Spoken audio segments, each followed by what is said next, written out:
Lepo pozdravljeni, spet je tu Odmev tedna. Tokrat komentirava dogodke z dr. Jožetom Možino, analitikom, urednikom, novinarjem, piscem. Gospod Možina, lepo pozdravljeni. Lep pozdrav. Poglejmo najprej za začetek, seveda smo v tednu kulturnega praznika in smo tudi v tednu, ko začenjamo Evropsko prestolnico kulture, torej Gorica in Nova Gorica bosta skupaj to akcijo izvedli. Ampak zdaj najprej tale teden so se zbrali v Stari Gorici kulturniki, intelektualci pod geslom Mussolini ni moj someščan, in so se zbrali in so seveda tudi napisali peticijo in zahtevo, da pač pod zastavo kulture in v našem imenu so pozvali občino Gorica, naj ne sprejema več predstavnikov neke dečime mas stranke in naj vsako leto 25. aprila obeležuje praznik osvoboditve izpod nacifašizma in naj izbriše Benita Mussolinija s seznama častnih občanov Gorice. Potem pa je Stojan Pelko, programski direktor Evropske prestolnice kulture, dejal: antifašizem ni le individualno prepričanje, temveč kolektivna vrednota, na kateri je zgrajena cela Evropa. In seveda goriški župan se je odzval, je rekel gospod Rodolfo Ziberna, da bi politika morala ostati izven projekta Evropske prestolnice kulture. Kakšno je vaše mnenje, dr. Možina? Je tle mnen zelo veliko, ker sem pač Primorc in Goričan, tako rekoč. Po izvoru Gorica je bila naše mesto, ne, še tudi pol po italijanski zasedbi, če tako rečem. Jaz se s temi gospodi, oziroma bolj tovariši, strinjam načelno, ne, da seveda Mussolini ni primeren za to, da bi bil častni meščan Gorice, in če bi bila Gorica ena demokratična, ne toliko, recimo malo z fašizmom še prepojena garnitura na oblasti, pa ne rečem, da so fašisti, ampak očitno do fašizma ne dovolj kritični, bi to sami odpravili, pa tega niso storili. Ampak veste, kaj je problem tukaj, ne? Jaz bi na mestu župana Žiberne, ki je očitno slovenskega porekla, postavil eno veliko ogledalo. A veste, isto ogledalo, ki bi bilo usmerjeno, prav lepo se vidi gor Sabotin, pa napis na ščitu. Tam si poglejte. Tle gre za dva totalitarna voditelja, ki sta prizadela ogromno žrtev, s tem, da pazite, ne? Mussolini je bil sprva za Italijane zelo v redu, ker je ekonomija napredovala in dokler so Italijani zmagovali, so bili vsi skoraj, ne, za Mussolinija. In je pobijal predvsem tuje državljane, med drugim tudi Slovence, ne. Medtem ko Tito je pa pobijal v največji meri Slovence, ne, oziroma državljane takratne Jugoslavije in seveda tudi Italijane. In dejstvo je, da je Tito, recimo samo Titov režim, samo v Gorici po vojni pomoril okrog 800 ljudi v teh fojbah, kot se temu reče. To je zgodovinsko dejstvo, ki ga pač priznava tudi naša stran. Zato seveda odstranite Mussolinija, ne, da ne bo, ko piše Cončitadino, se pravi, da ne bo naš someščan, ampak odstranite, nehajte s to maškerado tudi na Sabotinu, ne, ko hodiš po glavni ulici v Gorici, vidiš gor grozeč tist napis na štito. Tako da stvari morajo biti tukaj uravnotežene. Dokler bo napis na štito, potem tudi politika ne more izginiti iz dnevnega prostora. In zakaj ne izgine Tito? Zakaj je to tako? Zakaj niso te ljudje iz Stare Gorice pravzaprav podprli tudi tega dela, o čemer vi zdaj govorite? Ne, tukaj so bili verjetno politično precej uniformirani, tle gre za levico, mogoče celo skrajno levico, ki ima seveda v svojem namenu prav, ampak dragi moji, treba je pogledati pač enako vredno na obe strani, ne. Tudi Titov režim je prizoril tudi do Italijanov, seveda, zelo, zelo velike krivice. Takrat po zasedbi Gorice 1. maja 1945, mislim, je prevladoval strah, ne, pravzaprav, in je prevladalo čiščenje, ne. Italijani celo pravijo etnično čiščenje, da so bili odpeljani in ubiti v fojbah samo zato, ker so bili Italijani. Vi si ne morete misliti, koliko škode za ugled Slovencev, Slovanov nasploh to pomeni, ne. Ker v bistvu nam stalno očitajo, ne, da smo slabo komunisti, titini in tako naprej. Še do današnjih dni pravzaprav, to se je malo umirilo po osamosvojitvi Slovenije. To je velik madež, ne. Mi smo v celotni zgodovini sožitja kaj ne rečem, z romanskim prebivalstvom, ki traja 1200 let približno na tem področju, smo bili Slovenci zmeraj tisti, bi rekel, good guy, ne. Italijani pa tisti, ki so nas zatirali. V tem primeru je pa res prišlo do teh masovnih pomorov in to je velik, velik madež. In če bi se mi rešili tega bremena, tega ideološkega bremena, ki ga predstavlja tudi Tito in ta simbolni napis na Sabotinu, bi pokazali neko zrelost. Ne? Očitno je garnitura, ki vodi Evropsko prestolnico kulture, tega še ni sposobna, tako da jaz mislim, da je tukaj tudi sam pomen Evropske prestolnice kulture, oprostite, upam, da se motim, ampak to bo predvsem ena pralnica denarja. Alejte, že primer, kako se je obnovila v tem širšem kontekstu železniška postaja v Novi Gorici. Jaz sem v Novi Gorico hodil v srednjo šolo in na tej železniški postaji, seveda, 3 leta smo se z vlakom vozili. To je čudovita Avstro-Ogrska zgradba, ki jih vidite povsod po srednji Evropi, dokjer je segala Avstro-Ogrska, od Lviva v sedanji Ukrajini, pa končno do Gorice, tik ob meji. Zgradba je bila v relativno dobrem stanju, in obnovili so jo za nekaj čez 60 milijonov evrov. Draga gospa Vida, a veste, da bi za tak denar lahko zgradili 2 postaji? Jaz sem nedavno govoril z enim projektantom, ki vodi velika gradbena dela na Goriškem, pa tudi tukaj na Gorenjskem v Ljubljani. Je rekel, gospod Možina, najmanj polovico denarja so pokradli tukaj. Ne? In to je Evropska prestolnica kulture. Mislim, gledajte, zdaj sem mogoče res malo preveč kritičen in govorim tako čez mizo, ampak to je lahko tudi prestolnica korupcije. Upam seveda, da nimam prav. Ampak kam je izginil vsa ta denar? Ja, bomo videli, ne, mogoče bo še kakšen denar pritekel, pa bomo se takrat mogoče spraševali. Pa še nekaj, ne? Ja, v Novi Gorici je velik pomp na to temo. Se to so neka pozitivna sporočila, če se promovira kulturo, sploh sožitje med 2 narodoma, ki sta bila toliko let sprta. Zdaj vidimo tudi, zakaj so bila sprta. Ampak v Stari Gorici, kot mi rečemo v Gorici, ki je sedaj italijanska, izvorno je bila slovenska, tam pa v bistvu skoraj nič ne vidiš in slišiš na to temo. Malo nenavadno. Zanimivo. No, seveda, ta teden je buril duhove tudi Zoran Janković, ljubljanski župan, ki je pisal svojemu prijatelju, je rekel, beograjskemu predsedniku Vučiću. Takole je potekal intervju pri novinarju Slaku. Ampak, gospod Janković, dejva pri tem mnenju, ne? Ste rekli, vsak ima pravico do svojega mnenja. In vi imate seveda pravico, da podpirate gospoda Vučića, da napišete vso to pismo. Ampak glede na to, da ste župan, ima seveda to potem tudi politično konotacijo. Ali vse to, kar ste mi vi zdaj povedali, pomeni, da se vi ne strinjate z enim od vaših največjih podpornikov, Milanom Kučanom, ki pravi, da je to vaše pismo in ta podpora Vučiću napaka? Jaz celo mislim, da je rekel, da je to velika politična napaka. Ko sem to slišal, sem dan z njim govoril, ne, tako da moje spoštovanje do prvega predsednika in moje prijatelje njega ostaja preben. On ima tudi pravico do svojega mnenja. Tudi to, da je povedal politična napaka, pa če je to preživel, jaz nimam teh težav. Jaz sem mislil, da je moja doslej, če govorim o političnih napakah, največja napaka iz leta 2012, ker nisem sestavil vlade, ker je, še vedno trdim, škoda za Slovenijo. Ja, torej, kaj je zdaj? Je to politična napaka? So zabili nož v hrbet Jankoviću? Kaj se dogaja? Najprej bi rekel, hvala Bogu, da ni sestavil vlade. Ne? To je bil njegov največji doprinos Sloveniji, prav gotovo. Če ne bi tukaj že imeli še v večji meri kot sedaj neko balkansko palanko, ne? Kar se je Ljubljana v znatni meri spremenila. Najprej je čudno pravzaprav to, ali pa nenavadno, da se toliko ukvarjamo z nekimi dogodki v Srbiji, ki so tragični, ki so po svoje tudi seveda zanimivi in jih je treba spremljati, ampak ta dogajanje v Srbiji kar nenadoma postane vrhunski slovenski notranji politični problem. Ne? In to me malo spominja na to, da smo očitno tako integrirani s to državo, ne, in tudi s to balkansko kulturo, da nas to tako zadeva, ne, pravzaprav vse. A ni nenavadno? Ja, protesti intelektualcev bodo, ne? Ja, dobro, ja, se je res, ne. Župan Janković je, mislim, to, da je napisal to pismo, je seveda velik problem lahko. Ampak veliko večji problem je tista nedokončana zadeva v Stožicah. Ne. Pejte si to pogledati, tam že tako debela drevesa rastejo. Ne. A veste, kakšna investicija je to bila, kakšna devastacija tega terena. Tam je železje, beton in to so na stotine, na tisoče kvadratnih metrov. In če bi to kazali, je župan Janković sploh nikoli ne bi bil izvoljen. To je res nenavadno. Pa vsa ta njegova zgodba s korupcijo, pa vse ti primeri ko je tožilstvo poskrbelo, da se dokazi proti njemu tudi v primeru farmacevtke, ne da so se izgubili, so se celo uničili po uradni poti.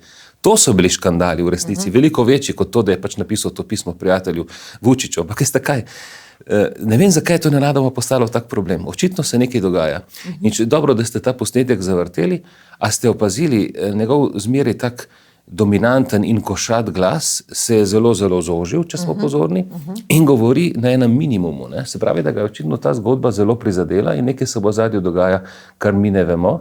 In tudi Levica, ki ga je stalno seveda podpirala, on jo je tudi blagohotno nagrajeval, vso to civilno družbo, vso to LGBT sceno in tako naprej, se je sedaj obrnila proti njemu. Tako da nekaj se dogaja, vsega še ne vemo.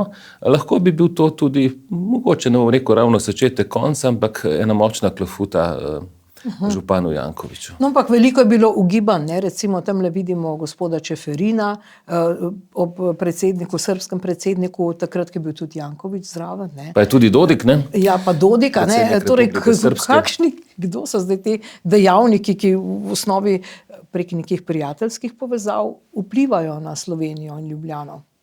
A veste, da nisem velik poznavalec k sreči, ne? Ker če bi bil, bi verjetno bil del te zgodbe. Ampak prijatelji mi pripovedujejo, da so pravzaprav vsi ljubljanski hoteli v srbskih rokah. Tudi ta dva velika hotela, ki sta zrasla v zadnjih letih, ne, na samo vhodu v ožji del mesta, te ogromne stolpnice, to vse srbski denar. City hotel, nekdani turist, ne, ob RTV-ju, je tudi v srbskih rokah. Ne. Ja, zanimivo. Največje investicije ali pa zelo velike investicije teh, kaj rečem, srbskih tajkunov, ne, denar, ne vem, na kakšen način je bil pridobljen, se kanalizirajo v Slovenijo. Ne. In seveda ta bratovščina, ki jo tukaj vidite, seveda ni bratovščina v ideologiji, ampak je bratovščina v načinu dojemanja sveta, bratovščina v denarju in bratovščina v čaščenju avtokratov. Ne. Lejte, Dodik, Vučić, končno tudi Janković, so očitni podporniki Putina, ne, tega avtokrata, ki se sedaj rovari po Evropi. In v nekem smislu je Janković po načinu delovanja podoben Vučiću, zato ga je tudi podprl. Pravi, da je najboljši, kaj predsednik vlade na Balkanu, v regiji. Predsednik države, ker je dobil... V regionu, kot pravijo, ne. Ja, seveda. Expo. Ja, Expo. Manjši Expo. Expo, kako bo že... 18-14 milijard bo ta Expo srpski končal. Spet so se. In ravno sej smo brali, da je, ko je župan Janković pač poslal to pismo, ga je srpski predsednik objavil in potem tudi večkrat srpski predsednik Vučić, Aleksandar Vučić, objavil, da se srečala z Jankovićem. Izredno pogosta so ta srečanja, tudi sedaj v času protestov je bil Janković pri njemu, prav ko so študentje protestirali proti temu, kar se je zgodilo. Sta onedva, ne vem, imela kosilo tam nedalec stran. Ne? In tema pogovorov je bil Expo. Zdaj, kaj ima ljubljanski župan z tem Expom, ne? Ko pa slišiš, da gre za milijardne posle in nekoliko poznavajoč njegovo prakso pri poslih v Ljubljani, si misliš, da je tukaj veziva mogoče res denar. Ampak pravijo tudi, da je bilo pismo naročeno, ne? Da je pravzaprav bil Janković dolžan, ne vemo zakaj, napisati to, da je srbski predsednik dobil neko institucionalno podporo, ker seveda je bilo pismo z glavo župana. To ni bilo privatno pismo, dragi Vučić, ne? To je bilo kar lepo mestna občina. Ja, verjetno gre za neka odvisna razmerja. Ne? Ljudje, ki so tako globoko vpeti v posle, ne? V vprašljive posle, kot župan Janković gotovo je, padejo v neka odvisna razmerja in potem so tukaj domine. In seveda oni morajo biti ta domina, ki je tle mora odreagirati, kaj bi se mogoče cela neka struktura začela rušiti, struktura zaupanja med njimi. Ne. Seveda to pismo prav gotovo ne bo nič veliko koristilo Vučiću, ampak ja, on ga je naredil. Čeprav mislim, da je celo sam župan rekel, da je to lahko bila napaka, ampak on stoji za tem. Ne. Zanimivo pa, da se je predsednik Kučan sedaj tukaj postavil proti Vučiću, končno so to... Proti Jankoviću? Proti Jankoviću tudi, čeprav veste, to se da interpretirati tudi drugače. Kučan ni napadel, nekdanji predsednik ni napadel Jankovića z neko odločno besedo, ne, kot da je šlo za neko zavržno dejanje, ampak na nek blag način. Ne. Zdaj v stroki bi lahko rekli, da je to tudi damage control, se pravi, da ko vidiš, da je nek škandal bil povzročen, ga v bistvu minimaliziraš s tem, da ga obsodiš na nek blag način. Tudi tako se da razumeti to Kučanovo intervencijo. Mislite, da se Kučan in ta njegova ekipa oziroma krog somišljenikov mogoče bojijo tudi kakšnih slovenskih študentskih protestov, ker nekega dne konec koncev bo tudi te zgodbe, te pravljice njihove konec, ne? Ja, gotovo je bo enkrat konec. Zdaj ne vem, kako je s slovenskimi študenti. Kaj na filozofski fakulteti so sedaj na moška stranišča namestili tudi damske vložke. Jaz upam, da bodo, to malo za šalo, ampak upam, da bodo tudi slovenski študentje zmogli, Zmogli, ker veste, to, kar se sedaj dogaja v Sloveniji, v zadnjih letih pod to vlado, je pravzaprav uničevanje nacionalne substance, to ni več hec, ne. V Srbiji je to seveda prišlo že do obisti, je prišlo že tako daleč, zelo daleč, ampak tudi v Sloveniji gremo po isti poti, ker to je, pa končno z Balkanom ni nič narobe, tudi s srbskim narodom ni prav nič narobe, to je narod z bogato zgodovino in tudi z eno močno potenco, ampak žal v zatonu zaradi načina, kako je upravljan, ne. To je država, ki jo prepleta korupcija. In se vidimo, da se pri nas dogaja podobno in nihče ni kaznovan. Tukaj gre tudi, da je to možno, ne, pravzaprav gre za sprego pravosodja, v večji meri pa tudi novinarstva, veste. Veste, vse to, končno tudi, da je župan Janković toliko let župan ob vsem tem, kar je on uprizoril, ne. Ja. Poleg tega, da je ozalšal center Ljubljane, ne, seveda za velike denarje. To je nesprejemljivo. Mislim, da tudi zaradi načina novinarskega neporočanja. Ja.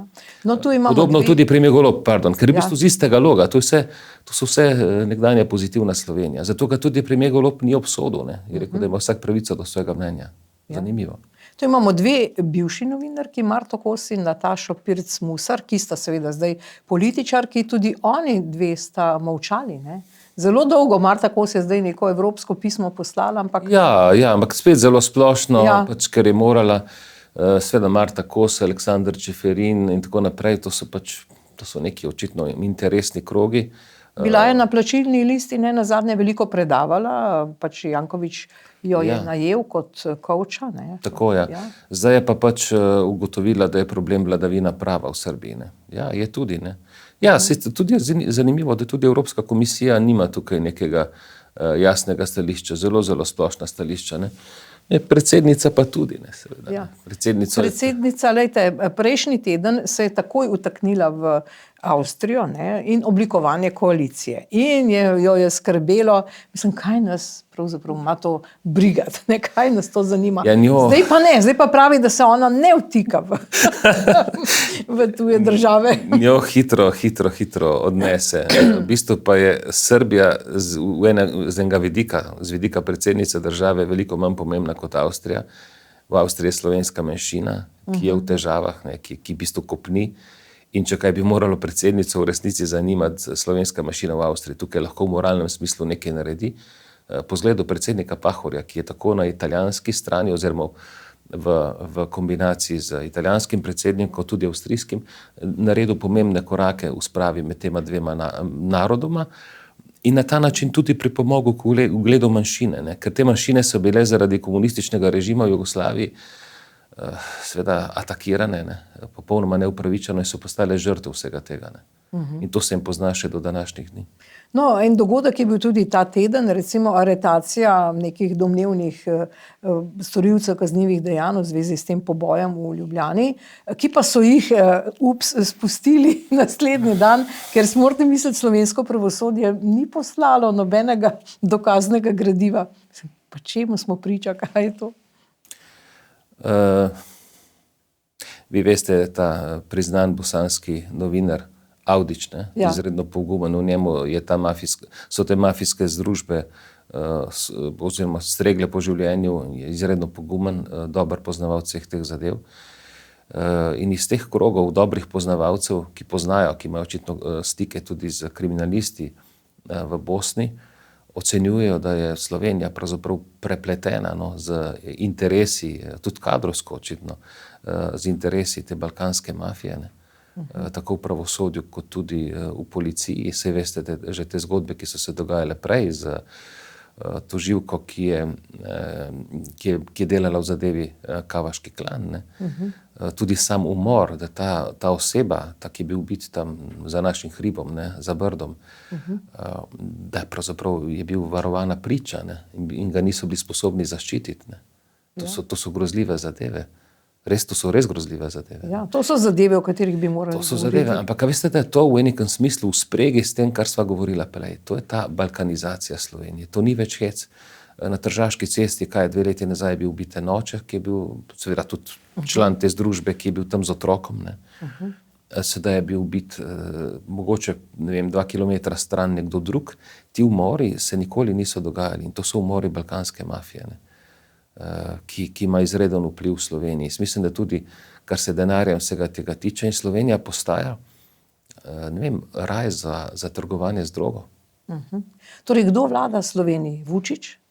Ne, Vučić ne vlada Sloveniji, pač imamo to, jaz bi rekel, to, prej smo jih videli, ne. Spodaj vidimo, da je v nekem smislu v ozadju kot nek arbiter je še zmeraj zelo vpliven predsednik Kučan. Formalno ima pa seveda v rokah oblast premier Golob, ampak v praksi se mi zdi pa, da je tako, da te elite, ki jih v resnici zanima denar in črpanje denarja, državnega denarja, ki ga je pri nas kljub vsemu veliko, zato ker pridni delavci in kmetje in obrtniki in tudi ostali delajo in polnijo državno blagajno, da v bistvu ta v resnici vplivna in ključna klika potiska v ospredje neke politike 2. ali pa 3. razreda, ki so v bistvu za njih nepomembni in potrošna roba. Oni sami pa dejansko oblikujejo tukaj svoje finančne koristi. Saj zgodba s Spiritom je nekaj podobnega. Ne? Saj, vidite, da se je odzad naredil sistem, da se brezsramno krade milijone evrov na zelo transparenten način. Ne? In da njim tudi končno predsednik SD-ja in gospodarski minister Han je nepomemben, ko je pač padel v to zgodbo, kot del te zgodbe pravzaprav. Se vprašanje, kakšna njegova usoda bo, če se bo pri nas uveljavil standard, da če se nekoga dobi s prsti v marmeladi, da vendarle odgovarja. Ne? Zdaj uveljavlja se standard, da če si iz pravega političnega kroga, se ti ne zgodi nič. Ne? Ja. No, še ena poanta je tu pomembna, recimo ta na nek način ignoranca Evropske unije. Ne? Ali gre tu tudi za ta rudnik litija, ki ga želijo postaviti? Je to nek komercialni interes, pa zdaj gledajo skozi prste tudi Vučiću? Ja, tako se to neukrepanje ali pa neodzivnost Evropske komisije se edino na ta način da razumeti. Ne? Tlepol tudi niso več pomembne človekove pravice, niso pomembni vsi ti standardi, ne? Končno tudi nepravna država, čeprav je Marta Kos sedaj o tem govorila. Tle gre res za neko čudno sprego. In lejte, Srbija je, kaj rečem, to je polje konfliktov in polje, kjer se lahko uveljavijo različni interesi. Nažalost, na veliko škodo srbskega naroda. Lejte, to so države, ki imajo že tako nizko stopnjo rodnosti in potem vsi sposobnejši mladi odhajajo v tujino. Mislim, kaj bo s temi državami v prihodnosti? Ne samo Srbija, Bolgarija, v nekem smislu tudi Hrvaška, Črna Gora, Makedonija. Vse, kar zmore, gre ven. Ne? Ja. In v tem bi morali razmišljati. Seveda ponuditi, te države pomagati normalizirati in ponuditi, da bodo ljudje tam ostali. Tam so brez perspektive. Dobro, bova končala po srbsko, živi bili pa videli. Ne? Ja, to. No, seveda pri nas tale teden buri duhove napoved nekega novega referenduma. Torej, zbrali so že pri stranki SDS podpise, pa zdaj pa mislim, da se začne postopek, potem pa bomo videli, kako se bo vse skupaj odvijalo. Namreč Asta Vrečko, ministrica za kulturo, ki je seveda prva junakinja tega tedna, je zdaj pripravila en predlog, da bi neki posebej zaslužni umetniki dobili en dodatek k pokojnini, to je ne pokojnino, dodatek v višini 1500 evrov, kar je mogoče znašati 2 pokojnini nekega upokojenca, ki ima slabo pokojnino, ampak to je samo dodatek za pač neke izredne pokojnine za umetnike. Zdaj tu so se seveda pojavila vprašanja, kaj je to umetnost? Ali je umetnost to, da režeš nacionalni simbol, v bistvu bi mogel biti kaznovan, ne? Ali je umetnost to, da imaš pripeto rdečo zvezdo? Ali je umetnost to, da dojiš psa, ali kaj je zdaj, s čim imamo tu opravka? Joj, v nekem smislu je zahodna civilizacija prišla v krizo in v Sloveniji se to odraža mogoče najbolj oprijemljivo ali pa najbolj vidno na področju kulture. Ko je ta meja med tem, kar je v resnici umetnost in kaj je tisto, kar bo ostalo za zanamce, imelo nek pomen, kar dviguje duha, kar spodbuja k lepoti in resnici, pomešano s provokacijo, pravzaprav z protikulturo, antikulturo. Svetlana Makarovič je v zadnjih 20 letih poznana predvsem po žalitvi drugače mislečih, po grobi žalitvi drugače mislečih. Jaz ne vem, da bi ona v zadnjih 20 letih napisala kakšno kvalitetno umetniško delo. Pustimo te, ampak ona seveda je na določenem nivoju v preteklosti bila, zdaj za te dve dami, pa seveda, to so te znane provokacije. Kaj naj sploh rečem? Lejte, ogromno, oziroma marsikaj, kar se dogaja na področju družbenega delovanja, na področju kulture, se skuša proglašati za kulturo in črpati finančna sredstva z tega področja.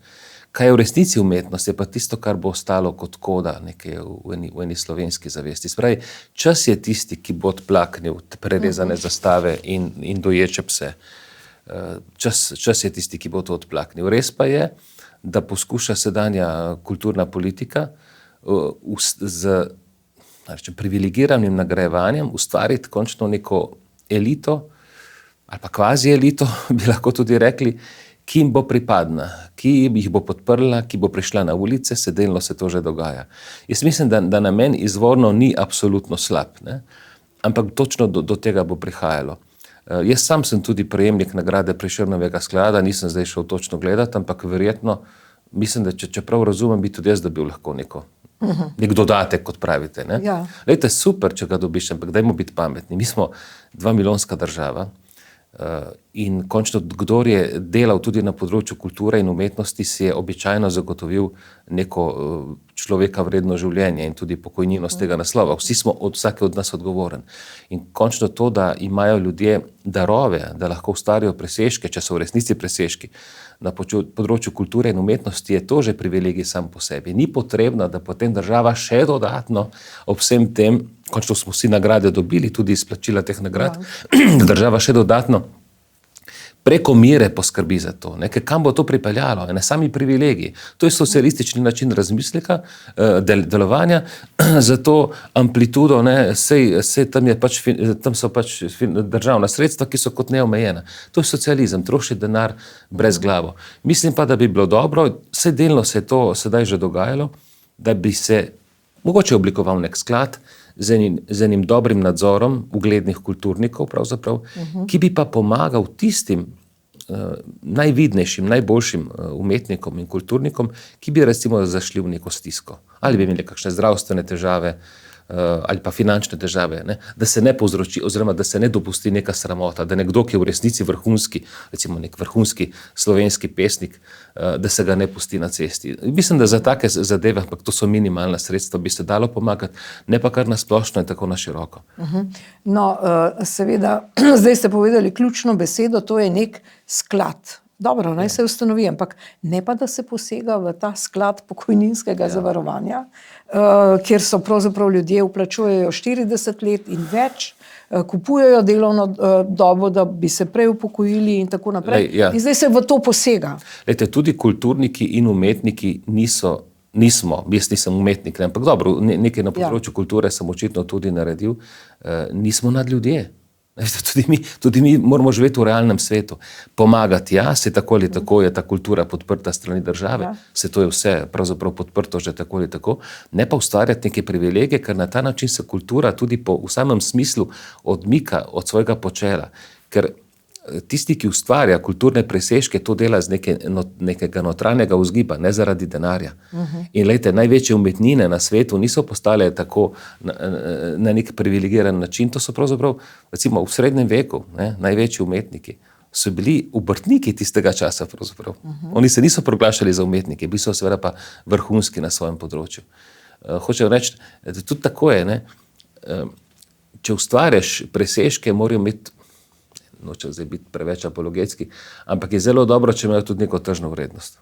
Razumete? Vsekakor. Ja. Ne. Ne more biti zdaj prerezana zastava, veste, zdaj, Ja, kaj? Mislim, kaj boš, kam jo boš prodal, ne? Ja, sej. Kdo bo to sploh obesil na steno? Ja, se pa veste, da tako, ker se je družba moralno in vrednostno precej izvotlila, ne, ker je pač celotna civilizacija v krizi, in potem tudi ni pravih navdihov, ni pravih vzgibov, ni pravih idej. Edini navdih je samo, da ni Slovenija, pa samo, da ni Janša. Provokacija. Provokacija, ja. Zdaj, ta provokacija, to ima neke trenutne vzgibe, predvsem pa jaz mislim, da gre v veliki meri tle za služenje politiki, ne? Za služenje levi politični opciji. In na ta način, po tem ključu se končno, ne popolnoma, ampak v znatni meri tudi nagrade podeljujejo, se bojim. Torej mislite, da ima ta referendum možnosti, da zavrne ta zakon? Če bi ljudje, mislim, škoda, da je do tega prišlo pravzaprav, ne. Ja. Referendum bi bil nepotreben, ampak bi se morala ta oblast tudi ustaviti pri tem, da tako negospodarno ali pa tako zavajajoče troši državni denar. Ja. Seveda je škoda. Mislim, če bi ljudje približno vedeli, ne, zakaj gre, seveda je zelo možno, da bo ta referendum dobljen in da bo ta zakonski predlog trenutne koalicije padel. Ja, seveda, glede na 600,000 upokojencev je zelo verjetnost velika, da pade. Da. Ne? Ja. No, ampak poglejmo zdaj, recimo, kdo vse se lahko znajde na tem seznamu. Tule imamo sliko dveh prijateljic, ne? Seveda zraven je poleg ministrice za kulturo je tudi direktorica RTV Slovenija, Ksenija Horvat, ki je bila prva med nikogaršnjimi hlapci. Zdaj seveda, glede na to, da so vse te nagrade politično obarvane, tudi za te umetnike, ki jih je gospod Simoniti v vaši oddaji poimenoval Tropetek Gold, ne, to se pravi lažno zlato, ampak pustimo to, ne, to se pravi, lahko se znajde na tem seznamu za te res posebne nagrade, za neke posebne dosežke, tudi kdo, ki bo plačan za svoj politični aktivizem. Tako se je že gospa usedla na direktorski stol in odpuščala ljudi, ki pač niso se strinjali s to levo opcijo. Kaj se nam lahko zgodi? Ne, zdaj, da to za odpuščanje ljudi, seveda mi je to zelo žal in sem že večkrat to napadel. Ne vem, zakaj ste tukaj kolegico Ksenijo Horvat, pač sedanjo mojo direktorico postavili. Ja. In dobro, mislim, da niste prav fan, ne, Ksenija Horvat. Lejte, ne vem, ona mislim, da ni med temi, ki bi lahko kakšno pokojnino dobili z tega naslova, oziroma kakšne dodatke, ne, ker na področju mislim, da ne. No. Je pa seveda, ja, normalno, politična opcija, ki je prišla na oblast, je predvsem po temu spremembi zakona o RTV, ki je očitno tudi protiustaven, se dela novega, ne, pač postavila garnituro sedaj na televiziji, ki pač poskuša delovati in ima velike težave, ne. Škoda, ker se je ljudi odpuščalo, ker potrebujemo kvaliteten kader, ki bi pluraliziral medij, predvsem pa so finančne težave velike, ne, s tem, ko je vlada dvignila povišala plače v javnem sektorju, smo tudi mi dobili plače, višje plače, ampak to na način, da tisti, ki imamo višje plače, smo dobili še višje, pa niso to neke zelo visoke plače, so pa zelo solidne plače, se ne pritožujemo. Naše čistilke, ne, ki jih vidiš tako zjutraj, kako miške tam po hodnikih, a veste, so pa minimalno, ne, gre pa mogoče za nekaj 10 evrov, ne, to je en tak problem, ampak za RTV je pa to zvišanje RTV prispevka ne pomeni skoraj nič, ker je ta masa plač se tako povečala, tudi zaradi tega povišanja plač, da ima vodstvo nič manjše probleme, mogoče še večje, kot jih je imelo prej. Ne? Tako da, če bi se moralo zvišanje zgoditi za vsaj 2 evra, ne? Da bi se to kaj poznalo. Dobro, verjamem, da ljudje ne bi bili navdušeni nad tem, ampak smo v neki stiski, ne? In tudi stiski upravljanja. Ne? Ja. Zdaj, in programski, ne, ker vsi ti hlapci pač so zdaj zamenjali vse ostale, zdaj informativni program praktično visi v levo, ne. Kdo bo to plačeval, ne? Jaz mislim, da se tudi vodstvo zaveda, ne, da moramo, tudi jaz sem sam govoril z direktorico, gospod Nataljo Gorščak, vsaj tako, v pogovoru, ne, pravi, da se zavedajo, ne, da mora biti seveda nabor pluralen, da moramo biti enakovredni do vseh, recimo političnih akterjev, to je najbolj intrigantno, in do vseh tem. V praksi se to seveda še ni uveljavljalo, ampak vsaj namen vodstva pa mora biti tak. No, jaz tudi verjamem, da je ne. Sicer res RTV nima prihodnosti, ker če se to spremeni v neko ideološko trobilo ene strani, ja seveda bo to odmrlo. Ne. Ja, zdaj so očistili RTV janšistov, ne? Ja. Dobro, vi ste bili z Nataljo Gorščak, generalno direktorico pri Janezu Janši. Kaj se je dogajalo tam? Ja, to je bila, dobro, se ni zdaj očitno to prišlo v javnosti, ni tudi nič tazga, ni nič posebnega. Ja, enkrat pozno poleti, mislim, da je bilo, me je uprava, nenavadno s nimam kakšnih stikov z upravo, ne, ampak zaprosila, če bi prišel na pogovor in to smo ta pogovor imeli, bil tako v nekem normalnem vzdušju in tam sem bil naprošen, da če bi lahko pomagal do stika z Janezom Janšo, ne, s predsednikom SDS-a. Se mi zelo malo nenavadno, ne, se rekel, ker običajno v preteklih letih in desetletjih so vsa vodstva imela stike z vsemi vodilnimi politiki v državi. Ne zaradi v smislu sodelovanja, ampak v smislu končno neke integritete, tudi nekega nivoja komunikacije, ne, zato da informacije normalno se pretakajo, ne, ker so določene obveznosti tudi pred volitvami in sicer do vseh političnih akterjev. Me je začudilo, da te komunikacije ni, ne, seveda zaupanje je padlo, normalno tudi zaradi načina delovanja RTV-ja, ki je bil v resnici v večji meri, vemo kako usmerjen.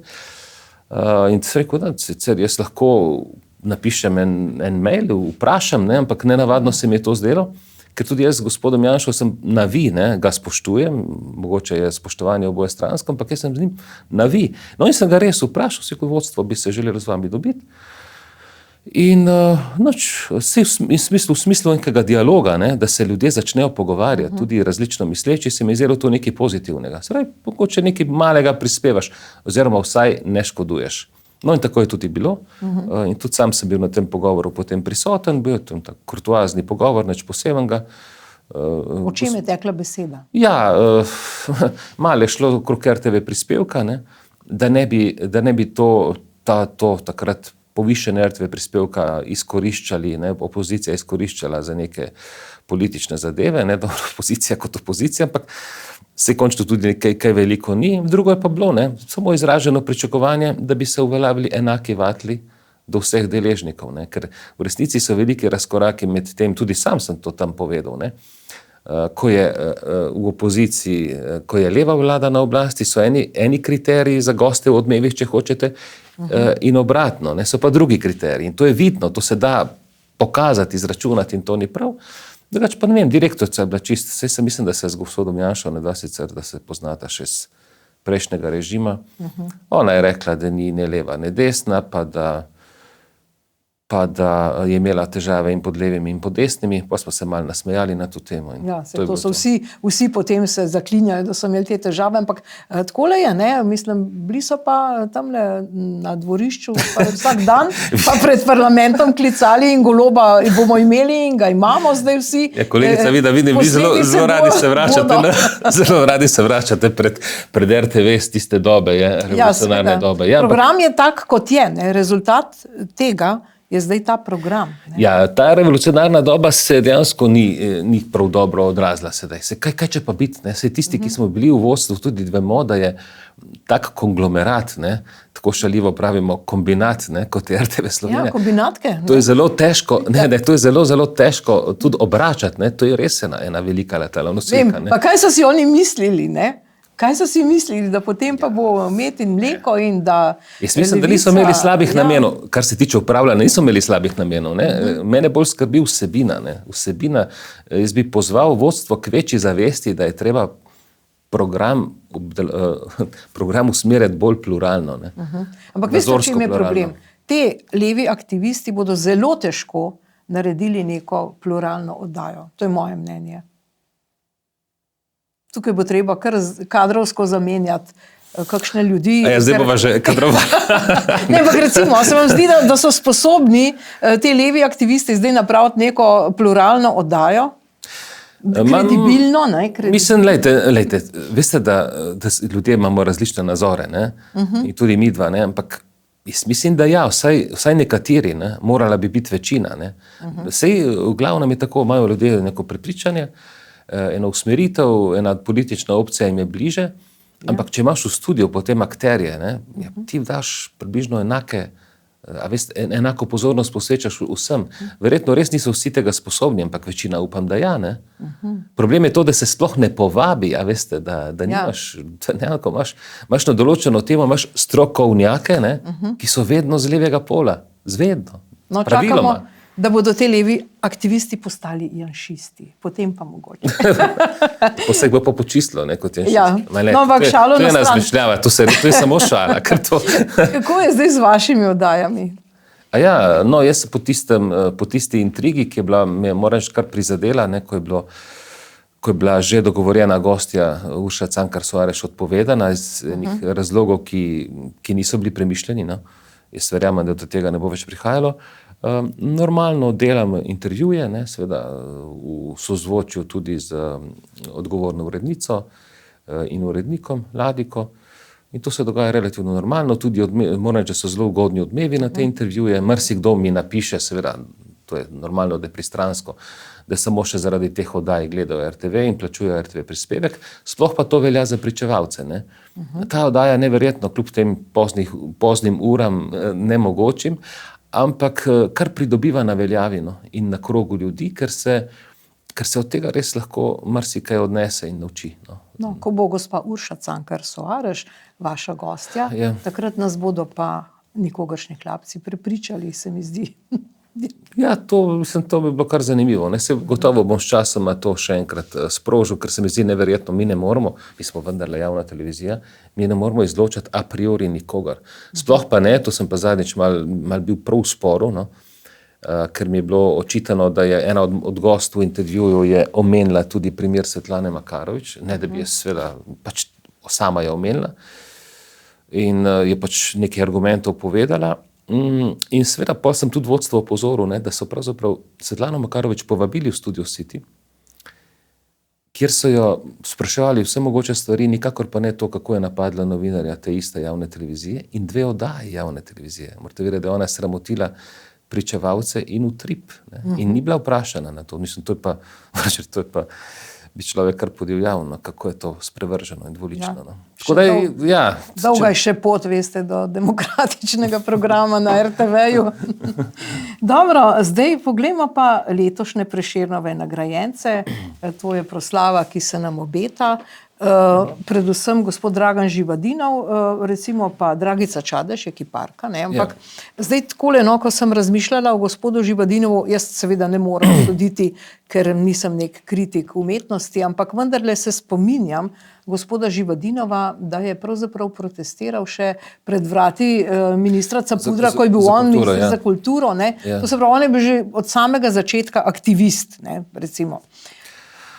Koliko se zdaj ta aktivizem splača, da potem prideš do neke nagrade? Ali... Lažje govoriti o gospe Dragici Čadež, ki je izvrstna kiparka in mislim, da tudi no, profesorica, ne? Ona tudi poučuje na Pedagoški akademiji, če se ne motim. Ja, to je oseba, ki je opremljivo nekaj ustvarila in ustvarja še vedno. Ne? Tako da je to je najbolj enostavno potem, ko ti vidiš sam, ne? In ko te to lahko prepriča. Pri gospodu Živadinovu gre pa v bistvu za novodobno umetnost, ki jo bova mi dva tukaj zdaj težko sodila, je malo prijemljiva, ne? Je tudi na meji provokacije in fascinacije. Tudi politični aktivizem pravzaprav, oziroma zauzemanje za neko vrednoto z polja kulturnega ustvarjanja ni nič narobe. To je pravzaprav lahko nekaj zelo pozitivnega, ampak mislim, da je gospod Živadinov takrat pred vrati bil predvsem zaradi svojih financ, ne? Ja, ja, no. Vse je povezano s financami. Ja. Vse to, ne. Lejte, toliko časa je že gospod Živadinov na sceni in toliko je že prispeval k slovenski novodobni kulturi, ki mogoče komu ni blizu, tako da gotovo je tudi on absolutno kandidat za nagrado, za Prešernovo nagrado in sedaj jo tudi dobil. No, smo pa lahko brali, da je neka druga nagrajenka sklada, sicer gospa Nika Avtor, dejala, da v Jugoslaviji so živeli neprimerljivo bolj kakovostno in varno. To je spet en tak politični komentar, ne? Mislim, se ta komentar splača pri tej dodelitvi? Jaz sem bil 4 leta v tej komisiji za izbor nagrad Prešernovega sklada in Prešernovih nagrad in smo podelili nekatere nagrade, mislim, vse pravzaprav izvrstnim ljudem. Žal mi je za mnoge, ki nagrade niso dobili, pa bi bili za to upravičeni, ne vem. Kdaj se bo to zgodilo, recimo pesnik Tone Kuntner, končno tudi igralec Pavle Ravnohrib, zelo sem se zavzemal za to, pa ni šlo, ker je to pač zmeraj nek nek pluralni izbor in se treba temu prilagoditi. Zelo narobe je, mi res nismo gledali, to je dr. Jože Muhovič vodil to komisijo, je bila sestavljena iz zelo kvalitetnih ljudi, šele sedaj vidim, kdo vse je bil zraven res prva liga in se ni gledalo na ideologijo. In če gledate tudi naš izbor, če bi gledal polnazorsko, nagrajence so bili eni, drugi, tretji, sploh ni bilo važno, v resnici ni bilo važno. Bojim se, upam, da nimam prav, ampak bojim se, da bo pa zdaj seveda tudi institut nagrad Prešernovega sklada in Prešernovih nagrad, predvsem nagrajevanje, kaj ne reče, svojih aktivistov. No. Zdaj ta gospa je tudi študirala v tujini, dela neko eksperimentalno vizualno umetnost, tudi zavzema se za čisto pozitivne stvari v smislu vrednot. S takimi izjavami pa seveda pokaže, da je nedorasla dojemanju politične in družbene stvarnosti v razponu zgodovine. Mislim, kakšna Jugoslavija, ne? Kakšna Jugoslavija, kako so ljudje živeli bolje in bolj varno. Seveda so bile razmere drugačne, so bile bolj stabilne, blokovska delitev sveta, ampak Jugoslavija je bila ena revščina, razen sveda za elito, ki je živela takrat bolje in drugače. Res pa je, da smo bili vsi mladi in imamo lepe spomine na tisti čas. Tudi sonce sijalo, tudi takrat, ne, prav gotovo. Saj so polijo nekateri zmerjali, kar ni primerno, ne igre pač v Venezuelo, pa na Kubo, pa v Severno Korejo. To je seveda neprimerno, ampak s takimi izjavami, pa tudi mislim, da je časnik Delo to dal potem v naslovno, to izjavo. Mislim, kaj to pomeni, no? Ja, ne vem, sprašujemo se. Ja, Jugoslavija ne več gre za Slovenijo. Ne. Gospa naj prebere raje doktorja Jožeta Pučnika. Torej, mogoče tudi taka izjava pripelje do nagrade in posebne pokojnine. Se to malo skrbi, ja, da so to nagrade za politični aktivizem. Težko sodim za to gospo, jaz upam, da je ona upravičena do te nagrade. Moram reči, da je bila bojazen, vsaj pri meni, da bodo nagrade še bolj ali pa bolj politično motivirane, pa mislim, da niso. Mislim, da se je odbor kar dobro odločil. Dobro, pustimo Prešernove nagrade, pustimo se presenetiti tudi za prihodnje.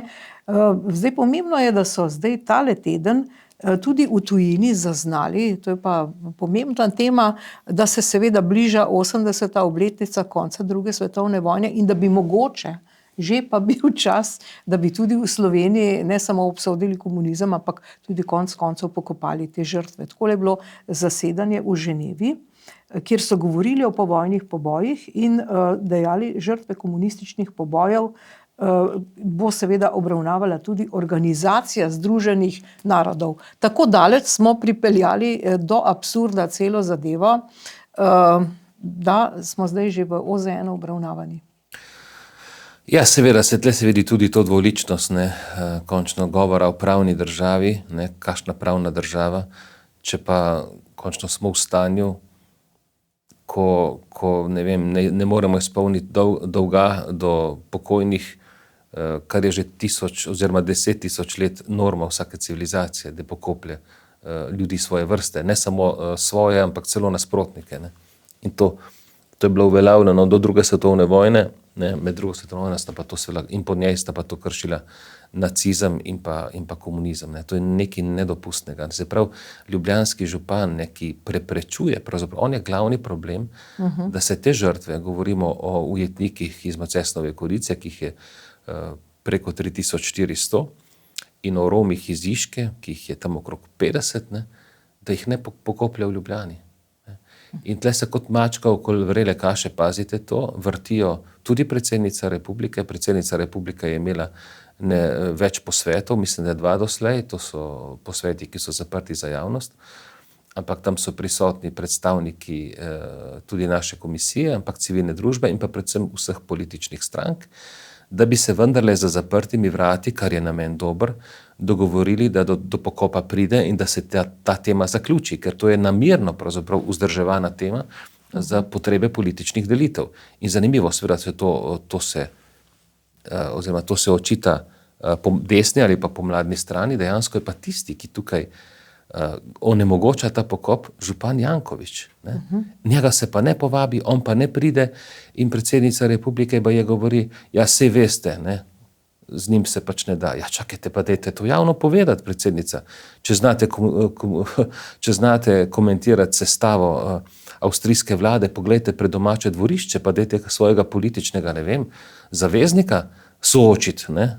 Še predsednik Kučan ga je soočil v zvezi z Vučićem, a v zvezi s pokopom, ki je pa pomemben, ker gre za 80 let po koncu druge svetovne vojne, pa tega tudi predsednica republike ni sposobna, ne. Ona ni predsednica republike v celotnem smislu, ker je tukaj župan Janković očitno pomembnejša figura kot on. Namreč zakaj gre? Komisija za prikrita grobišča ali bolje morišča ima diskrecijsko pravico, da določi mesto pokopa. Ne? Zaradi tega, ker so bili ti ljudje skrivaj pomorjeni, brez sodb, se pravi protipravno pred zakonom so vsi nedolžni, tako ujetniki kot tudi Romi. Njihovi grobovi v bistvu na teh moriščih so bili zakriti, minirani in tako naprej, skriti, se pravi, zločin je bilo treba skriti. Ko se je to, hvala Bogu, sedaj odkopalo, ne, je popolnoma normalno in tudi želja svojcev je in civilne družbe, da se pokopljajo v Ljubljani, v prestolnici, da se simbolno na ta način vrnejo tudi v občestvo našega naroda. In seveda v Ljubljani je popolnoma dovolj prostora. V Ljubljani imamo pokopališče italijanske okupatorske vojske, nemške okupatorske vojske, imamo pokopališče z Prve svetovne vojne, je to popolnoma dostojno obeležje.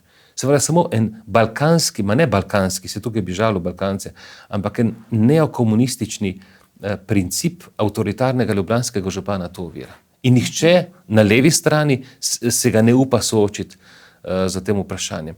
In pol druga stvar je pa tudi tle, to, kar se je šlo sedaj v Ženevi. Prvič je bila ta pobuda, ki jo je iniciral dr. Mikola, najprej kot neko izjavo zgodovinarjev. Napisal sem ta prvi osnutek, sedaj jaz. Potem je dr. Mitja Ferenc bil tisti, ki je bil nosilc te zadeve v Evropskem parlamentu, kjer smo bili takrat skupaj. Ja, torej imamo tudi Evropski parlament. Tako, ja. Zdaj, to bo pa posebna peticija. To je pa posebna peticija. Ne? Ja. To je ena točka, ne, kjer so se takrat, ko smo bili skupaj tam, so se čudili celo socialistični poslanci, se spomnim, španske socialistične poslanke, ker naši postkomunistični poslanci v Evropskem parlamentu seveda prikrivajo. Ne? Oni so veliki Evropejci, doma imajo pa nepokopana trupla in so sami njihovi kolegi bili šokirani, kakšen nivo pravzaprav imamo. Druga pa to, kar ste prej pokazali v Ženevi, namreč obstaja neka resolucija, ne vem, če bom znal pravilno formulirati, ki je šla doslej kar mimo naše percepcije resolucija, ki prav govori o tem, in jo je tudi Slovenija potrdila, o prisilnem, o prekinitvi molka, nekaj podobnega se imenuje. Torej, to podpira Komisija za pravičnost in mir pri Škofovski konferenci. To za Ženevo, to je treba povedati. Pa tudi Nova slovenska zaveza je zraven. Tako, in Pax Christi, seveda. Tako. Ampak ta zadeva, ki je bila v Ženevi, je na podlagi resolucije OZN, ki jo Slovenija tudi ratificirala, ampak tam piše, to je, pravice do neizginotja. Nekaj podobnega. Se pravi, da imaš ti pravico, da te ne izbrišajo. Da te ne izbrišajo in da si tudi upravičen do dostojnega pokopa na mestu, kjer želijo svojci. Slovenija to resolucijo podpisala, ljubljanski župan je spet tukaj, ki stoji nasproti temu. Ne? Ampak ja, prihaja seveda do neke zrelosti. Predsednica republike se bo morala obnašati kot predsednica, ne pa kot nek podrepnik oziroma kot nek podrejen člen ljubljanskega župana, če bo hotela, da v resnici, da je ona, jaz ti to privoščim, da je pa ona tista, ki bo vzela pod svoj patronat ta končni pokop slovenskih žrtev, da s tem zaključimo drugo svetovno vojno na simbolni ravni. No, poglejmo zdaj te žrtve, ne, seveda vi ste omenili, da gre samo za, recimo to je zdaj tole v Kočevju, v tej kočevski komunali, da tako rečemo, v Vrečah in Gajbicah so te kosti, pa potem imamo tudi pač te znane kite teh žensk v Barbararovu. Ja. To se pravi, zdaj povemo, koga vse bi in bomo pokopali in kje bodo drugi pokopani, ki niso mogoče iz Macesnove Gorice ali pa niso Romi. Kako bo zdaj s tem? Ja, to je ta tragedija, ki nas spominja na hudo jamo. Komisija, katere član sem, je sploh tisti, ki imajo daljši zgodovinski spomin, kot dr. Dežman, dr. Ferenc, so omenili namreč. Izkopani iz Barbararova, iz rova Svete Barbare, iz hude jame, so bili začasno premaknjeni, kaj je na Dobravo pri Mariboru. Ne? Ja. Začasno. Seveda je država potem, ali pa režim bova rekla, nekaj gre za ostanke režima, je to potem nekako razumela kot trajno. In sedaj, če greš na to pokopališče pri Mariboru, praktično grobov ali pa oziroma tega obeležja, da so tukaj pobiti iz Hude jame, praktično ne opaziš. In podobno je sedaj intenca, da bi, ker se pač izogibajo ljubljanskemu županu, da bi te, ki so na komunali v Kočevju, govorimo o teh 3400, da bi jih prenesli v shrambo v Škofjo Loko, kjer je pa državna ustanova, forenzični laboratorij ali kaj že, kjer se recimo stvari lahko hranijo na bolj urejen in civiliziran način kot tukaj tisto, kar sva prej videla. Tiste vreče. Tako, ampak tako komisija za prikrita morišča, kot tudi cerkvena stran, kot tudi Nova zaveza, so proti temu, ker točno vemo, da se bo spet ta začasna rešitev za Škofjo Loko oblikovala na koncu kot trajna rešitev. Nekako temu režimu ali pa ostankom tega režima, ki jih zaznavamo povsod, ne verjamemo. Ne? Tako da, če me vprašate, kje bodo ostali pokopani bi morali biti v Ljubljani, tam bi morala biti centralna grobnica, ker je končno iz Ljubljane tudi šlo povelje, da se ti ljudje pobijajo. Mi poznamo, kot smo prej na začetku govorila o Mussoliniju, on je leta 1942 nastopil na goriški prefekturi in je govoril z tistega balkona in nekako napadal Slovane kot manj vredno raso, ki je treba počistiti. Tako je tudi Tito 26. maja 1945 govoril z balkona Ljubljanske univerze. In ga vidimo s tistimi potezami, ko tako maha z roko, da ne bodo nikoli več videli naših lepih planin in tako naprej. Ja, in to je pravzaprav ta edini stavek, ki ga zdaj lahko zgodovinarji pripisujejo, da je napovedal poboj. On je napovedal tisto, kar se je takrat začelo potem dogajati. Tako da ne verjamemo, da bi se ta rešitev Škofjo Loko oblikovala kot začasna, ampak jo država razume kot trajno rešitev. In zato je tukaj zdaj spor. Še to bi mogoče rekel, gospodina, ker imam nekatere informacije z teh tajnih posvetov, da se je izrazito arogantno tam obnašal minister za finance Boštjančič. Boštjančič je na tem posvetu nadomeščal premijera Goloba, ki ga očitno tudi te teme ne zanimajo, in je celo izjavil, da je za njih, za Svobodo, edina sprejemljiva rešitev, da so pokopali v Kočevju. Da se jih skrije tam, kjer jih je povojna komunistična oblast že skrila. In da se je obnašal izrazito cinično in arogantno, še veliko bolj kot recimo Asta Vrečko, ki je bila tam tudi prisotna in vsaj na zunaj kaže neko pieteto do tega vprašanja. Torej, kaj pa ostale žrtve? Se jih je veliko več, so tudi neke vojaške formacije, srbske, hrvaške, vsi ti, ki so bežali, drugi ljudje, ki bodo pa te pokopali? Glejte, kar je bilo izkopanih žrtev, recimo nemške vojske, italijanske vojske, to so resne države, ki imajo resne ustanove, običajno bodi si v okviru vojske ali pa obrambnega ministrstva. Jaz sem bil sam 2-krat, 3-krat prisoten. Oni imajo strokovne službe, pridajo in to odpeljajo. Recimo Italijane pokopljajo na pokopališču sredi polja, Redipulja, tukaj malo naprej od Gorice, ker je pač centralno vojaško pokopališče za to področje in jih tam svoje ljudi, okupatorske vojake seveda, ampak svoje ljudi pokopljajo na nek dostojen način. Enako Nemci, mislim, da Nemci predvsem v Kranju na vojaškem pokopališču nemške vojske. Naši ljudje, oziroma zdaj pa problem je pa tukaj recimo s Črnogorci je stvar urejena. Črnogorci so v Kamniški Bistrici pokopani, to so pač tam morišča, so narejena obeležja, tam ni prišlo do izkopov, ampak je črnogorska stran sodelovala. Zanimivo pa je in nenavadno, da Hrvatje, ki so tako veliki domoljubi in nacionalisti, da jih pa pravzaprav skrb za te, ker procentualno je največ pobitih Hrvatov na slovenskem ozemlju, da jih pravzaprav to ne zanima. Da njih izkopi in recimo prenos teh posmrtnih ostankov hrvaških žrtev, predvsem iz okolice Maribora, iz Tezneka, pa tudi od drugod, to je predvsem Štajerska, da jih pravzaprav ne zanima. Da hrvaška država je tukaj popolnoma pasivna in neodzivna. To je pa predvsej balkansko. Ja, bomo videli, kaj bo. Ne? Ja. Še. Dobro, zdaj, če se preseliva, če končava to temo, pa se preseliva seveda na slovenski politični prostor. Dogodkov je bilo veliko, ampak tole pravzaprav nekako bode v oči, kaj bo zdaj Slovensko ljudsko stranko, kaj bo s Petrom Gregorčičem, kaj bo mogoče z Novo Slovenijo, kako vi gledate ta dogajanja na desnem polu? Lejte, desni pol bi se moral zavedati ene okoliščine, ki je čisto preprosta in z zgodovinskim spominom to hitro ugotoviš.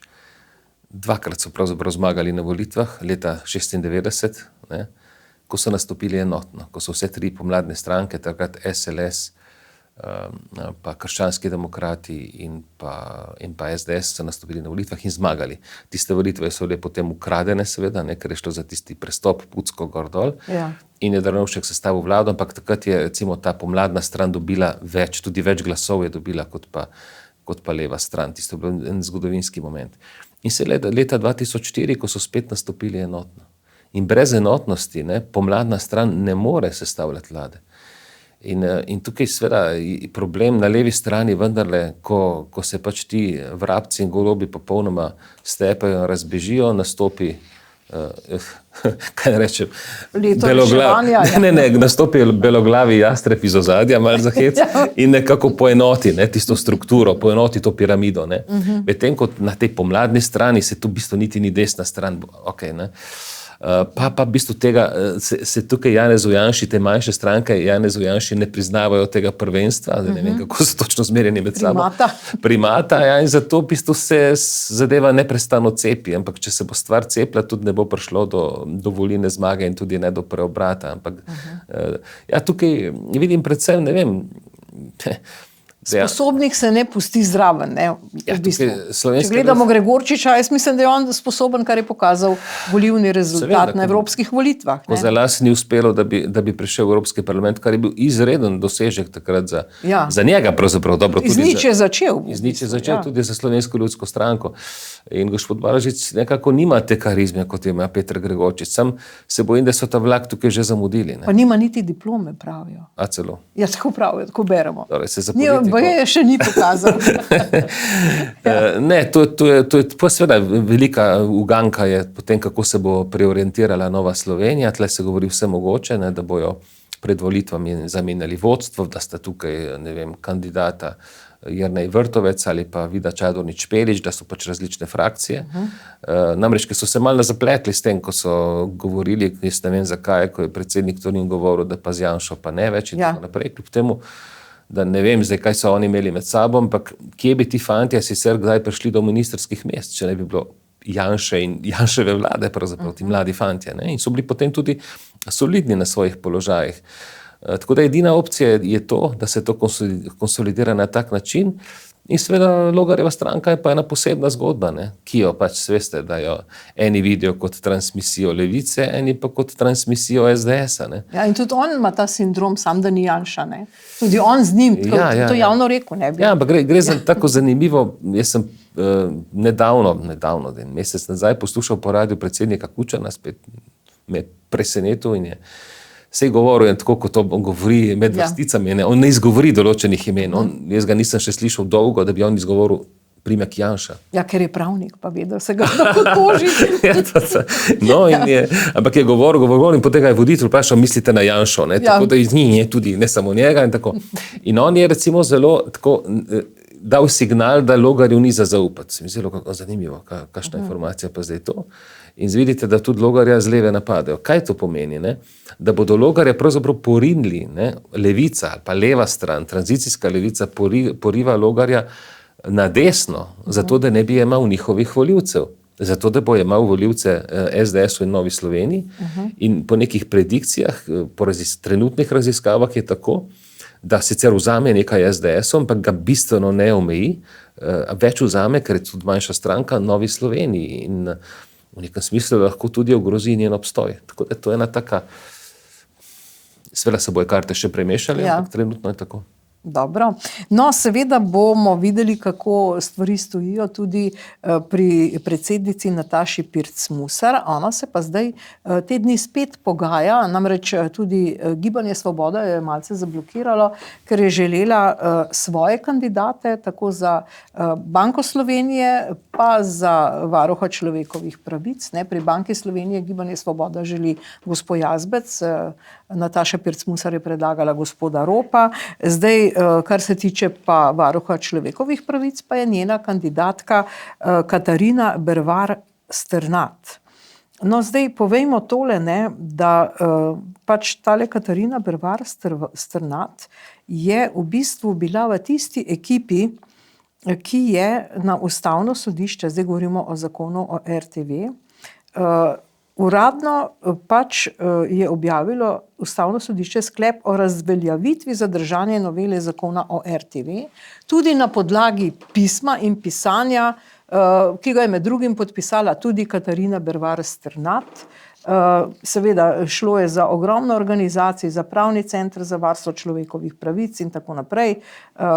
Vsi živi so protestirali, da je treba vendarle na RTV janšiste odstraniti, če se po domače povem. Seveda je bilo v tistem dopisu, ki še vedno leži na Ustavnem sodišču, tudi ogromno žaljivk in blatenja novinarjev, ki se niso strinjali z nikogaršnjimi hlapci, in v bistvu vse to blatenje, ki je v tistem pravnem dopisu, pravzaprav s človekovimi pravicami nima nobenega stika.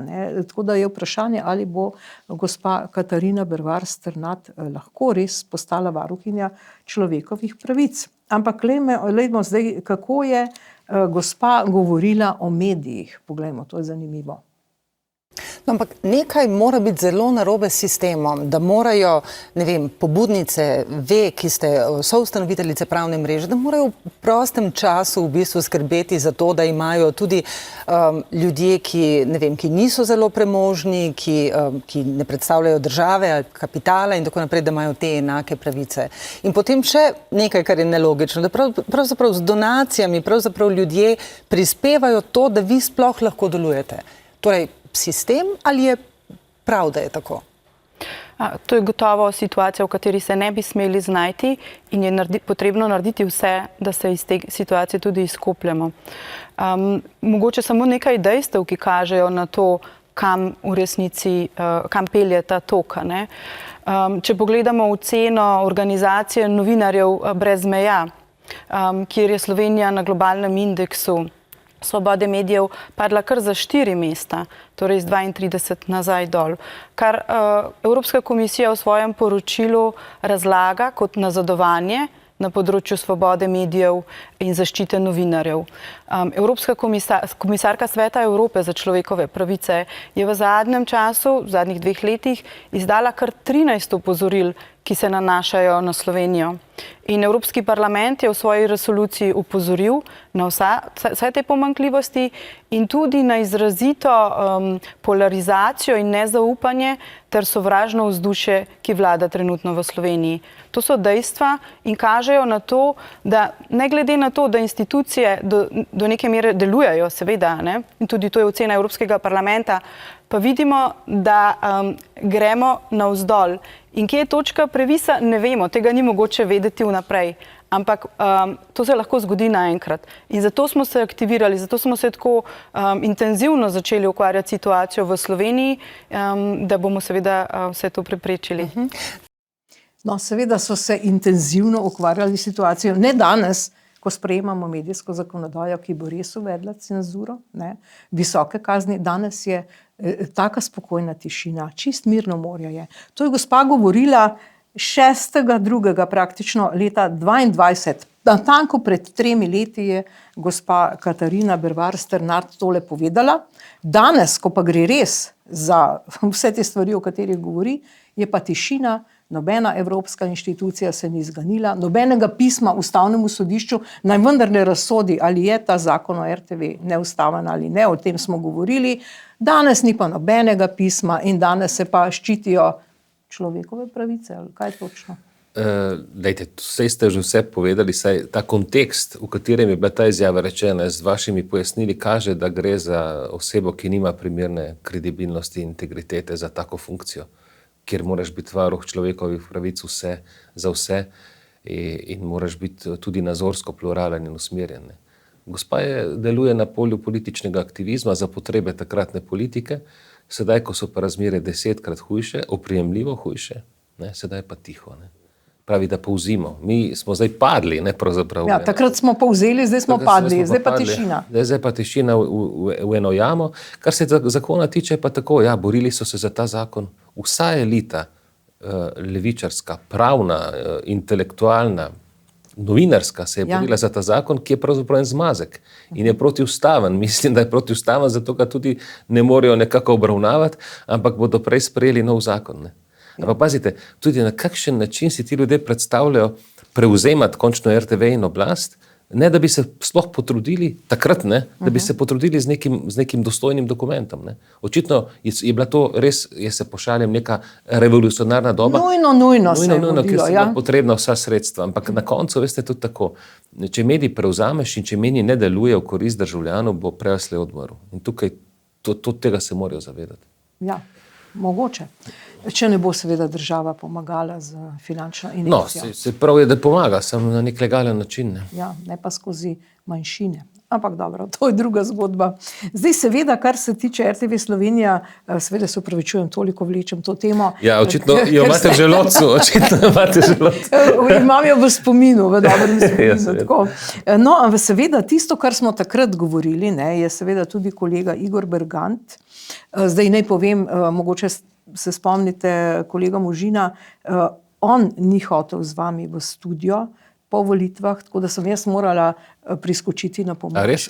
Ja, tako, na pomoč, da sva skupaj vodila oddajo po volitvah leta 2022. Ampak dobro, zdaj ta gospod Bergant, zdaj se je pa kar na lepem pojavilo v medijih, da pravzaprav, in to smo tudi vedno govorili, recimo, on je vodja glavne te osrednje informativne oddaje in se lahko zgodi, da recimo en dan, ponedeljek, je naročen, mu naročijo, ga plačajo iz neke vladne ustanove, ministrstva, tega je zdaj precej, se da videti, za vodenje nekega dogodka. Naslednji dan so pa te plačniki pa v tej informativni oddaji.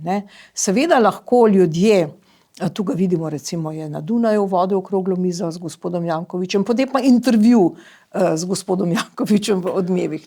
Lahko se seveda zgodi, da novinarji vodijo dogodke, ampak ne te, ki vodijo osrednje oddaje. Kaj se zdaj dogaja? Jaz, gospa Petrovčič, kolegica Vida, vi ste postali zelo provokativni. Težko se opredeljujem do kolegov. Jaz bi rekel samo tako, to je problem odgovorne urednice, če je tukaj kakšno nesozvočje s tem, se spravili, končno tudi z neko zdravo pametjo, verjamem, da se bo z njim pogovorila, bi se morala.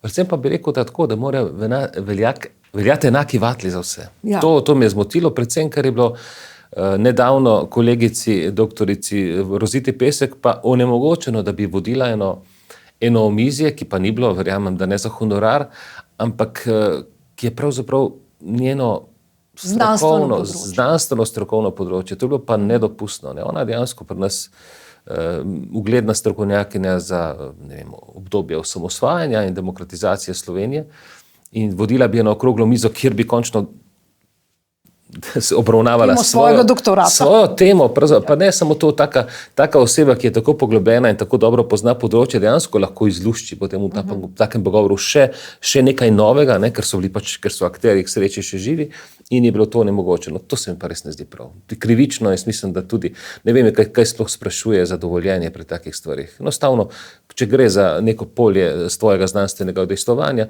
jaz mislim, da se lahko v svobodni državi svobodno odločaš. Ampak mislite, da bodo naredili red na tem področju? Resnično med voditelji osrednjih oddaj, to je ključno vprašanje. Zdaj, kako bo nekdo, mu nekdo naroči vodenje in plača vodenje nekega dogodka, potem naslednji dan ali pa kmalu zatem pa imel z njim nek objektiven intervju? Ja, gotovo je to veliko, veliko težje. Predvsem je pa sum nečesa, seveda lahko, da Gotovo, tudi sam se ne bi rad znašel v takem položaju. No. Ni videz za neodvisnost. Ni videz za neodvisnost, ja. To je težko, ampak drugače kolega Bergant seveda je elokventen voditelj, zna jezike, se lahko v vsaki situaciji znajde, je z tega vidika dragocen, ampak ja, uredništvo se bo moralo pa tudi malo soočiti s tem, ne, ali je tukaj dejansko prihaja do kolizije in ali to krni ugled RTV-ja, ne.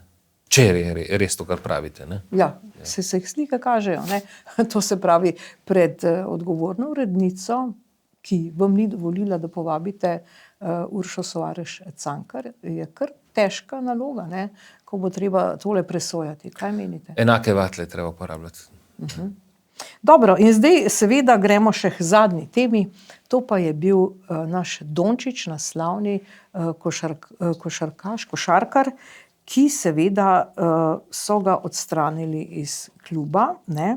Zdaj Dallas Mavericks, zdaj poglejmo tole, zdaj bomo povedali nekaj, česar pravzaprav v Sloveniji niso objavili. Namreč tole je zdaj David O'Connor je 2. februarja takole objavil, ali je kazinojev milijonarka gospa Mirjam Adelson orkestrirala, da je Luka Dončić bil zamenjan oziroma prodan Lakersom.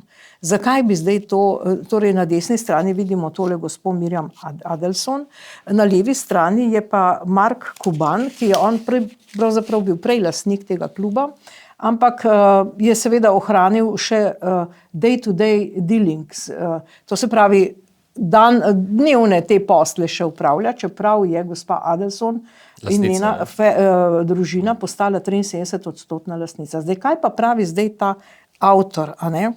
Avtor pa pravi takole, da je gospa Adelson velika podpornica Izraela, da je njen mož pokojni prepričal gospoda Trumpa, da je prestavil veleposlaništvo ZDA v Jeruzalem, da pa seveda, takole piše zdaj ta avtor, Dončić je slovenska zvezda, slovenski košarkar, njegova država, pazite, čeprav je zaveznica Izraela, je prejšnjo soboto formalno priznala državo Palestino. To se pravi, samo 4 evropske države so to storile.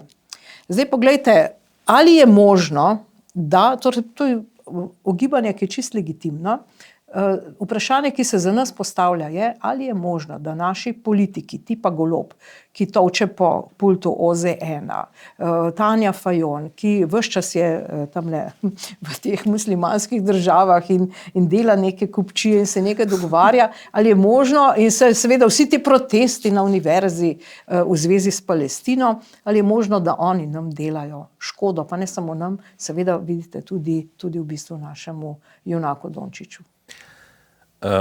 Glejte, dobro, početje gospe Fajon ne bi komentiral, ampak gotovo to, kar je tisto norenje tam v Združenih narodih premija Goloba, pa tisti lovljenje predsednika Trumpa na hodniku strani njegove sopotnice, da gotovo tak nivo ne prispeva k ugledu Slovenije. Ampak se mi zdi pa ne skoraj neverjetno, praktično neverjetno, ne, da bi to vplivalo tudi na priznanje Palestine. Da bi to vplivalo vendarle na kariero Luke Dončića, se mi zdi praktično neverjetno. Na to prodajo. Na to prodajo, seveda ne vemo vsega, ampak se mi zdi skoraj neverjetno. Končno, Luka Dončić je v redu fant, ki dobro igra košarko, ki je nepolitičen, ki je nesporen, ki je pozitivec, mislim, da tudi iz ameriške percepcije, in dvomim, da bi se znašel v takih kupčijah zaradi tega. Čeprav v ugledu Slovenije seveda take norosti ne prispevajo. Končno je tudi Melania Trump Slovenka, je sin Beron, končno tudi Slovenec oziroma oseba, ki mu je materni jezik slovenščina, Viktor Knaus, ki je tam tudi zelo vendarle prisoten in tudi vplivan. Tako da jaz upam, da ni posredi taka zadeva, bolj gre za eno. Prvič je malo nenormalno, da se toliko ukvarjamo z enim košarkarjem, ki je, ponavljam, čisto v redu fant in odličen košarkar, ampak je nenormalno, on igra v ameriški ligi, kaj nas to v toliki miri zadeva. Dobro, ampak če se že pogovarjava, to je nekako globalna tema in lahko tudi o tem govorimo, ampak res zdaj sva tukaj nepoznavalca. Jaz sem pa prebral en članek, kjer je pisalo, on je dal veliko košov na tekmah in iz tega velika idealen, slabo je igral v obrambi. In ta njegov klub, dosedanji Dallas, je poskušal narediti tukaj neko spremembo. Drugo je pa to, da je seveda, da ima, kot pogosto ljudje, ima mogoče težavo s kakšnim kilogramom, ne? Da ne tako pridno trenira, ne vem, nimam pojma. Ne? Jaz bi si ga vzel za zgled, kar se tiče treningov. In da je mogoče tudi zaradi tega. In tretja stvar je pa tudi ta, gledajte, ne? Zdaj se je seveda znova izkazalo na zelo brutalen način in je to končno tudi, se je to tudi zapomniti, kdo pravzaprav ti ljudje so. Oni so lastniki in to so njihovi novodobni, kaj ne rečem, nesužni, so zvezdniki, da je zelo dobro plačani, ampak jih imajo dobesedno, jih premikajo kot šahovske figure. Ne, da bi jih vprašali. Iz danes na jutri. To je brutalno. Ne? To je pravzaprav brutalno in to je nevredno. Ne? To se res vidi, kako krut je pravzaprav ta posel. Tle ni nobene romantike. Se končno vemo, da je šport ena največjih pralnic denarja, ne? Tako rekoč. Ne? In on je samo produkt, on je samo izdelek, pravzaprav blagovna znamka, ki prinaša denar za te bogate lastnike in z tega vidika obžalujem, da se mu je to kot človeku zgodilo, čeprav seveda vse te zadeve se vrtijo, mislim, noben od teh ne bo trpel v finančnem smislu. Gre pa za en brutalen dokaz, pravzaprav kako nevreden, kako ničvreden je pravzaprav tudi en zvezdnik, en globalni zvezdnik z vidika lastnikov. Verjamem, da se bo tam v Los Angelesu še bolje znašel in počutil in tudi. In ne nazadnje, kakšno škodo nam je pravzaprav naredilo priznanje Palestine, če ga omenjajo celo na tem ameriškem. Ja, gotovo. So ga opazili, ja, to. Priznanje Palestine, tisti, ki smo pač v Izraelu in vse ti deželi bili, nam je približno jasno, kako težko in nemogoče pravzaprav to državo priznati, ker je nemogoče izvesti. Ne. Ker je pač razdeljena na Zahodni breg in na Gazo in ker je pač končno popolnoma odvisna od zunanje pomoči, obstoj oziroma delovanje teh dveh entitet. No, kaj pa bo, če bo to neko letovišče, o tem pa to je pa znanstvena fantastika. V prihodnji oddaji. Torej, za tokrat pa dr. Jože Možina, najlepša hvala za vaše komentarje in hvala za pozornost, spoštovane gledalke in gledalci. Nasvidenje. Nasvidenje.